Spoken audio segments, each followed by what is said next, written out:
오늘은 공지한 것처럼 종려주일입니다. 종려주일. 예수님이 나귀를 타고 예루살렘에 들어가시던 날, 무리들이 종려나무 가지를 꺾어서 예수님을 환영하는 그 날을 기념하는 날입니다. 왜 이 날을 기념하는가? 사실 방점은 그들이 종려나무 가지를 꺾어서 예수님을 환영했다는 데 있는 게 아닙니다. 우리가 기념하는 것도 그것 때문도 아닙니다.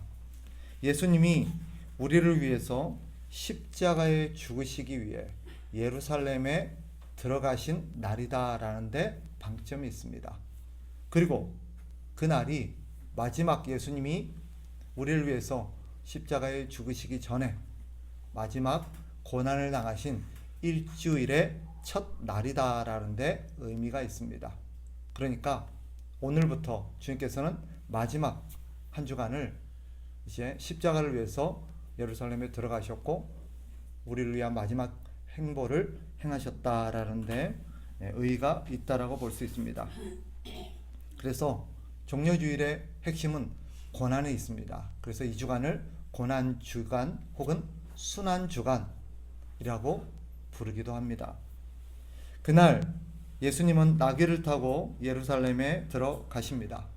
5절을 다시 봅시다. 이렇게 말하죠. 시온 딸에게 이르기를 내 왕이 내게 임하나니 그는 겸손하여 나귀 곧 멍에 매는 짐승의 새끼를 탔도다 하라 하였느니라. 예수님이 겸손하시다라고 말합니다. 예수님이 겸손하셔서 나귀를 타셨다라고 본문은 소개합니다. 나귀를 타신 것이 왜 겸손한 것인가? 백마를 타셔야 될 분이 나귀를 타셨기 때문이 아닙니다. 핵심은 예수님이 나귀를 타신 것이 왜 겸손한 것인가? 나귀를 타신 이유 때문입니다. 오늘 우리가 읽었던 것처럼 5절을 보면 나귀가 어떤 짐승이라고 소개합니까? 멍에를 매는 짐승이라고 말합니다. 멍에를 매는 짐승. 즉 나귀가 하는 일을 의미하지요. 나귀가 하는 일이 무엇입니까? 사람들의 짐을 대신 짊어지는 일을 하는 것이 나귀가 하는 것입니다. 바로 예수님이 나귀를 타신 이유입니다. 예수님은 나귀를 타심으로써 당신이 지금 왜 예루살렘에 들어가시는지, 더 궁극적으로 이 땅에 왜 오셨는지, 지금 무슨 일을 하러 가시는지를 보여주시고 계시는 것입니다. 나귀가 사람들의 짐을 대신 짊어지었던 것처럼 예수님은 바로 우리 인생의 죄의 짐을 대신 짊어지시고 이 예루살렘에 들어가고 있음을 이 나귀를 통해서 보여주고 계시는 거예요. 그래서 성경은 예수 그리스도가 겸손하시다라고 말하는 것입니다. 왜? 예수님은 왕이십니다. 우리를 창조하신 창조주십니다. 그런 분이 죄인인 인간의 모든 죄의 짐을 짊어지셨기 때문입니다. 그리고 십자가에 죽으셨기 때문입니다. 그래서 시편 성도는 이렇게 고백합니다. 시편 68편 19절 날마다 우리 짐을 지시는 주 곧 우리의 구원이신 하나님을 찬송할지로다. 우리 예수님이 이 땅에 오셔서 우리에게 말씀하신 것도 바로 이런 연유입니다. 우리가 잘 아는 말씀이죠. 마태복음 11장 28절 수고하고 무거운 짐진 자들아 다 내게로 오라 내가 너희를 쉬게 하리라. 우리 주님께서 나에게 너희 짐을 맡겨라 라고 말씀하신 이 짐은 바로 우리가 짊어진 죄의 짐을 말하는 것입니다. 죽음의 짐을 말하는 것입니다. 여러분, 겸손이 뭡니까? 겸손은 오늘 성경이 예수 그리스도를 통해서 가르쳐 주시듯 겸손은 우리가 생각하는 것처럼 그저 자기를 낮추고 그저 이렇게 자세를 낮추는 것이 아닙니다. 겸손이라는 것은 한마디로 말하면 다른 사람을 위해서 자신을 죽이는 것입니다. 그게 겸손입니다. 다른 사람을 위해서 대신 죽는 것. 이것이 겸손입니다. 이것은 다른 말로 하면 자기 포기요, 자기 부인이다라고 할 수 있습니다. 남의 짐을 대신 지는 것, 그것은 자신의 체면이나 자신의 권리, 자신의 자존심을 죽여야 가능합니다. 자기 편안함과 자기 안락함을 포기할 수 있어야 합니다. 예수님은 우리 짐을 대신 질 필요가 없는 분이십니다. 그런 분이 우리를 위해서 대신 짐을 지신 것은 당신이 가지신 모든 권한과 모든 권리와 모든 그런 자존심, 체면 이런 것들을 다 포기하신 결과입니다. 주님은 그러셔야 될 필요가 없었습니다. 또한 우리 주님은 대가를 바라고 그러신 것도 아닙니다. 아무런 대가 없이 그저 우리를 대신해서 우리의 짐을 지신 것입니다. 단순히 우리의 물건을 들어준 게 아닙니다. 우리의 몇 가지 문제를 해결해 준 게 아닙니다. 우리 죄를 대신 지셨습니다. 그 죄로 인해서 우리가 당해야 될 고통을 대신 당하셨습니다. 그리고 우리가 죽어야 될 그 죽음을 대신 죽으셨습니다. 여러분, 우리와 상관없는 죽음이 아닙니다. 나와 상관없는 죽음이 아닙니다. 나를 대신해서 죽은 것입니다. 내가 죽었어야 되는데 내 죄 때문에 죽은 것이고 내가 죽어야 될 죽음을 대신 죽으신 것입니다. 성경은 이렇게 말합니다. 이사야서 53장 4절 5절 그는 실로 우리의 질고를 지고 우리의 슬픔을 당하였거늘 우리는 생각하기를 그런 징벌을 받아 하나님께 맞으며 고난을 당한다 하였노라. 그가 찔림은 우리의 허물 때문이요 그가 상함은 우리의 죄악 때문이라. 그가 징계를 받음으로 우리는 평화를 누리고 그가 채찍에 맞음으로 우리는 나음을 받았도다. 아멘. 아멘 합시다. 아멘. 하나님은 우리가 짊어져야 될, 우리가 당해야 될, 우리가 죽어야 될 그 모든 죄 형벌을 우리 예수님께 대신 지게 하셨습니다. 왜요? 우리를 사랑하셨기 때문에. 우리가 죽는 것을 두고 볼 수 없었기 때문에. 우리를 긍휼히 여기셨기 때문에. 이사야서 53장 6절 우리는 다 양 같아서 그릇 행하여 각기 제 길로 갔거늘 여호와께서는 우리 모두의 죄악을 그에게 담당시키셨도다. 우리를 불쌍히 여기시고 우리를 사랑하신 것입니다. 그런데 우리는 어떻습니까? 우리는 참 나쁩니다. 우리는 참 못됐습니다. 우리는 참 악합니다. 성경은 우리가 얼마나 악한지를 이렇게 보여줍니다. 말라기 1장 2절 여호와께서 이르시되 내가 너희를 사랑하였노라 하나 너희는 이르기를 주께서 어떻게 우리를 사랑하였나이까 하는도다. 아들은 그 아버지를 종은 그 주인을 공경하나니 내가 아버지일진데 나를 공경함이 어디 있느냐 내가 주인일진데 나를 두려워함이 어디 있느냐 하나 너희는 이르기를 우리가 어떻게 주의 이름을 멸시하였나이까 하는도다. 종종 우리가 키운 자녀들이 부모의 은혜를 망각하고 이렇게 얘기할 때가 있습니다. 엄마가 나한테 해준 게 뭐 있는데? 아빠에게 말합니다. 돈 좀 벌어다 주면 그게 다야? 우리는 이런 자녀들에게 분노합니다. 어떻게 저렇게 말할 수가 있어?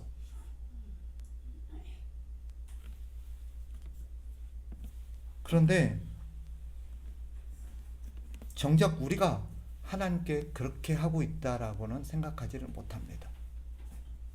우리에게 그렇게 하는 자식을 향해서는 그토록 분노하고 그토록 서운해하고 억울해하면서 우리가 하나님께 그렇게 하고 있다는 것은 생각하지를 못합니다. 하나님 언제 우리를 사랑했습니까? 하나님이 나에게 해준 게 뭐가 있습니까? 내가 언제 하나님을 잘 안 섬겼습니까? 그래서 성경은 우리가 참 교만하다라고 말합니다. 교만이 무엇입니까? 아마 당신이 참 교만합니다 그러면 내가 무슨 교만을 해? 라고 말할지 모릅니다. 그러나 성경은 우리가 참 교만하다고 말합니다. 교만이 뭐길래? 교만은 한마디로 말하면 주제 파악을 못하는 겁니다. 은혜에 감사할 줄 모르고 사는 것입니다. 자신이 하나님 앞에서 어떤 존재인지를 모르고 사는 것이요, 하나님이 자신에게 어떤 은혜를 주셨는지를 깨닫지 못하고 사는 겁니다. 자신이 하나님을 잘 못 섬기고 있는데, 하나님 말씀에 불순종하며 살고 있는데 자기가 그렇게 살고 있지를 못하다는 것을 깨닫지를 못하는 거예요. 그게 교만입니다. 자기를 몰라요. 자기가 얼마나 악하고 못됐는지를 몰라요. 그래서 성경이 말하기를 세상에 의인은 없다. 하나도 없다. 이걸 다르게 표현하면 세상에 겸손한 사람은 아무도 없더라는 거예요. 겸손한 척 하고 있지만, 자기가 겸손하다고 착각하고 있는지는 모르지만 성경은 겸손한 사람은 아무도 없다고 말합니다. 이 땅에 오직 겸손한 분은 예수 그리스도밖에 없습니다. 그래서 성경이 우리에게 뭐라고 말합니까? 겸손한 예수, 그분을 본받으라라고 말합니다. 우리는 참 교만하고 악한 사람들입니다. 주제 파악도 할 줄 모르고 분수도 모릅니다.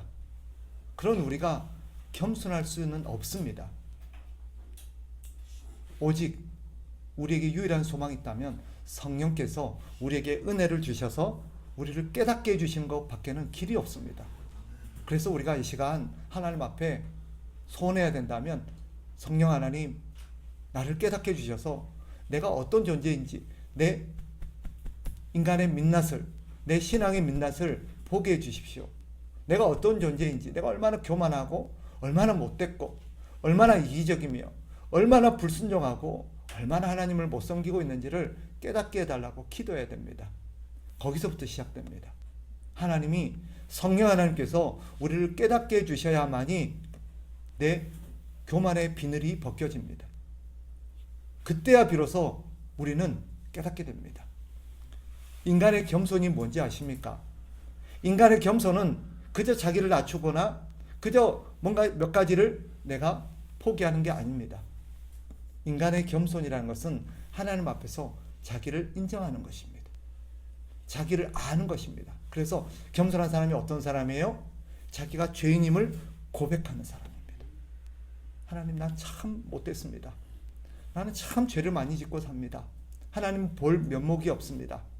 오늘도 예배 나왔지만 내가 참 하나님 앞에 설 면목이 없습니다. 참 부끄럽습니다. 이 사람이 겸손한 사람입니다. 자기 자신을 아니까, 자기가 얼마나 추악한 죄인이고 부끄러운지를 아니까 할 말이 없어요.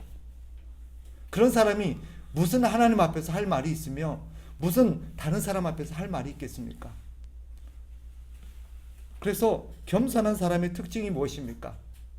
다른 사람을 불쌍히 여기고 다른 사람을 용서할 줄 아는 것입니다. 왜 예수님이 겸손하십니까? 예수님은 우리에게 그렇게 하실 자격이 있음에도 불구하고 예수님은 우리 대신 모든 걸 짊어지시면서 우리와 같이 되셨고, 그리고 우리 입장이 되셨습니다. 그래서 우리를 징벌하고 우리를 정죄하고 우리를 책망하고 우리를 심판할 수 있는 분이 우리와 같은 입장이 되셔서 우리를 책망하지 아니하시고 우리를 징계하지 아니하시고 우리를 불쌍히 여기셨습니다. 한 번은 가늠하다가 현장에서 끌려 나온 여인이 있었습니다. 많은 사람들이 돌을 들어서 그를 치려고 했습니다. 그는 죽어 마땅하다고 했습니다. 어떻게 저런 파렴치한 여인이 있나? 어떻게 저렇게 부끄럼도 모르고 어떻게 하나님의 백성이 되어서 저렇게 악한 짓을 저지를 수 있나 하고 분노하면서 돌을 들어 죽이려고 했습니다. 그때 예수님이 그들에게 말했습니다. 너희 중에 죄 없는 사람이 먼저 돌로 쳐라. 그때서야 사람들은 자기가 다른 사람을 정죄하고 판단할 자격이 없다는 것을 알았습니다. 돌을 내려놓고 그 자리를 떠났습니다. 예수님은 남겨진 여인에게 뭐라고 말합니까? 나도 너를 정죄하지 아니하노니 가서 다시는 그런 죄를 짓지 마라 라고 말씀하셨습니다.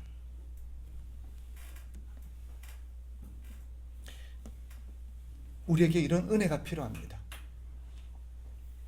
우리의 죄를 깨닫고 우리의 허물을 깨닫고 우리의 교만을 깨닫고 우리의 악을 깨닫는 겸손이 필요합니다.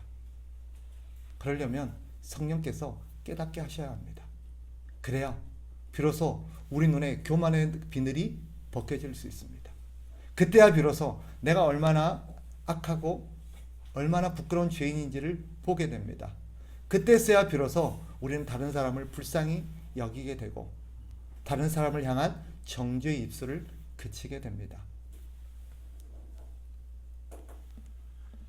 예수님은 우리에게 말씀하셨습니다. 주님은 누구든지 나를 따라오려거든 자기를 부인하고 자기 십자가를 지고 나를 따를 것이니라. 당신을 따르던 제자들에게 하신 말씀입니다. 너희가 나를 따르려면 나를 본받아야 된다라고 말씀하시는 것입니다. 주님을 본받는다는 게 무엇입니까? 자기를 부인하고 자기 십자가를 지는 것입니다. 이것이 바로 겸손입니다. 앞서 겸손이 뭐라 그랬습니까? 자기 죽음입니다. 자기를 포기하는 것이라 했습니다. 자기를 부인하는 것이라 했습니다. 자기를 부인한다는 것, 바로 자기 유익을 포기하는 것입니다. 자기 권리를 포기하는 것입니다. 자기 편안함을 포기하는 것입니다. 결국 자기가 죽는 것입니다. 그리고 자기 십자가를 져야 한다고 말합니다. 여러분, 잘 보세요. 주님의 십자가가 아닙니다. 우리는 주님의 십자가를 대신 지는 게 아니에요. 또 잘 보세요. 다른 사람의 십자가가 아닙니다. 우리는 다른 사람의 십자가를 대신 지는 게 아니에요. 오직 그럴 수 있는 분은 예수님밖에 없어요. 그러면 무슨 십자가입니까? 자기 십자가입니다. 당연히 내가 져야 될 십자가입니다. 우리는 내 십자가만 지면 되는 사람입니다. 그것조차도 우리 힘으로는 할 수가 없어요.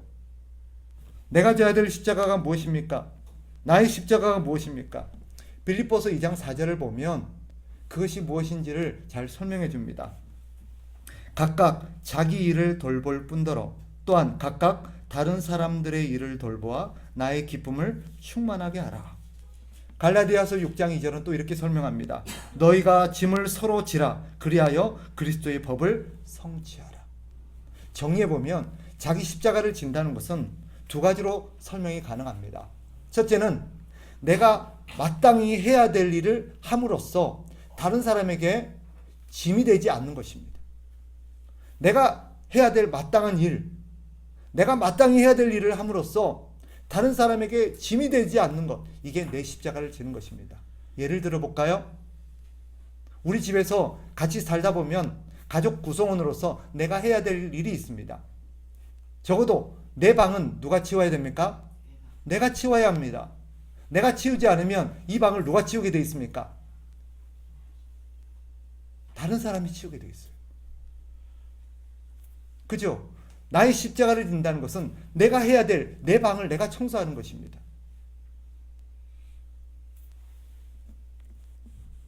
교회에서도 우리는 교회 각 가족 구성원으로서 자기가 해야 될 일이 있습니다.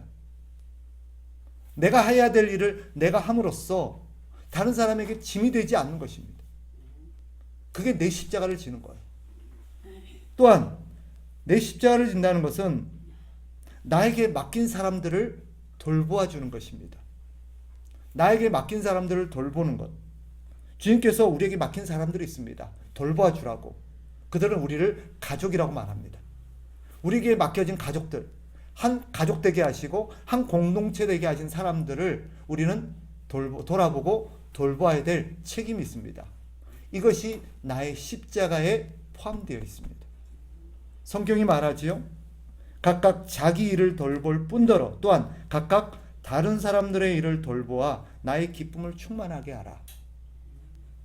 여기서 다른 사람들은 누구냐면 나와 생명부지의 사람들을 말하는 게 아니에요. 한 가족들을 말합니다. 나와 한 공동체 되어지고 함께 지내는 나의 가족들을 말하는 거예요. 아까 갈라디아서 6장 2절 너희가 짐을 서로 지라 그랬습니다. 너희가 짐을 서로 지라. 이건 내 짐은 네가 들고 네 짐은 내가 든다 그런 뜻이 아니에요.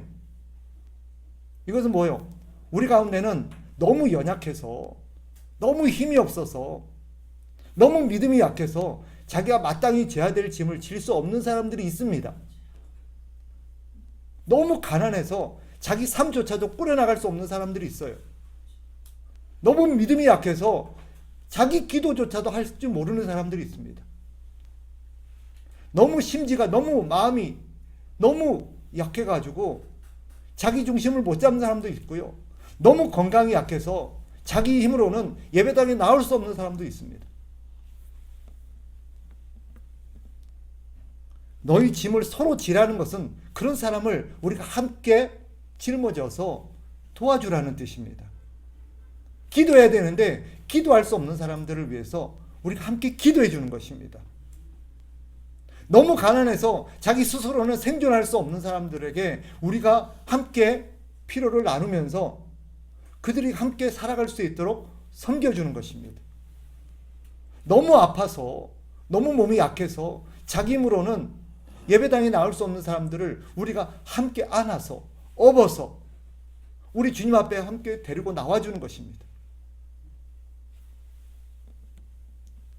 연약해서 어쩔 수 없이 자기 일을 할 수 없는 사람들을 돌봐주는 것, 그게 나의 십자가입니다.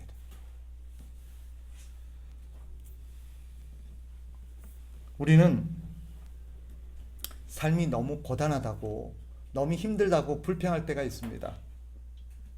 그러나 여러분 불평하지 마시기 바랍니다.